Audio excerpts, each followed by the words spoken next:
নমস্কার, সবাইকে জানাচ্ছি ওয়েলকাম আজকের ভিডিওতে। আশা করছি সবাই খুব ভালো আছেন, সুস্থ আছেন। তো আমরা যে সিরিজে ছিলাম সেটা হচ্ছে ইষ্টদেব সিরিজের আজকে লাস্ট ডে। তো আজকে আলোচনা করব হচ্ছে মকর লগ্ন এবং কুম্ভ লগ্নের সাপেক্ষে আপনাদের ইষ্টদেব কে। তো চলুন ভিডিওটা শুরু করা যাক। নমস্কার, সবাইকে জানাচ্ছি ওয়েলকাম আজকের ভিডিওতে। আশা করছি সবাই খুব ভালো আছেন, সুস্থ আছেন। তো আমরা যে সিরিজে ছিলাম সেটা হচ্ছে ইষ্টদেব সিরিজের আজকে লাস্ট ডে। তো আজকে আলোচনা করব হচ্ছে মকর লগ্ন এবং কুম্ভ লগ্নের সাপেক্ষে আপনাদের ইষ্টদেব কে। তো চলুন ভিডিওটা শুরু করা যাক।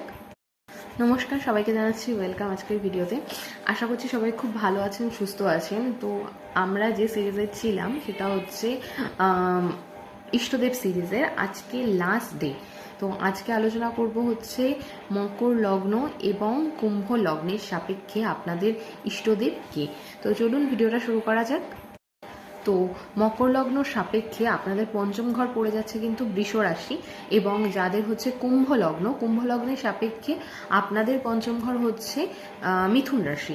তো যাদের বৃষ রাশি তারা কিন্তু ধনলক্ষ্মী পূজা বা মা লক্ষ্মীর যে কোনো পূজা অর্চনা, ব্রত বা প্রত্যেক পূর্ণিমায় মাকে ভোগ নিবেদন করা অথবা পায়েস নিবেদন করা, এটা কিন্তু মা লক্ষ্মীর প্রচণ্ড পছন্দের একটা প্রসাদ।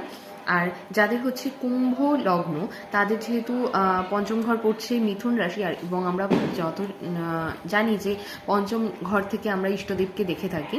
তো আপনারা মা দুর্গার কোনো মন্ত্রপাঠ বা মা দুর্গার আরাধনা স্তোত্রম এই ধরনের জিনিসগুলো আপনারা শুনতে পারেন।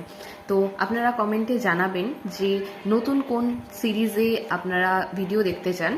তবে আমি নিউমেরোলজি নিয়ে আরেকটা সিরিজ করতে চলেছি। আর কমেন্টে জানাবেন আপনাদের ইষ্টদেব সিরিজ কেমন লাগলো এবং আপনারা কোন কোন সিরিজ বা কোন কোন টপিকে ভিডিও চাইছেন। দেখা হবে সবার সাথে নতুন ভিডিওতে। ততক্ষণ সবাই ভালো থাকবেন, সুস্থ থাকবেন। ধন্যবাদ।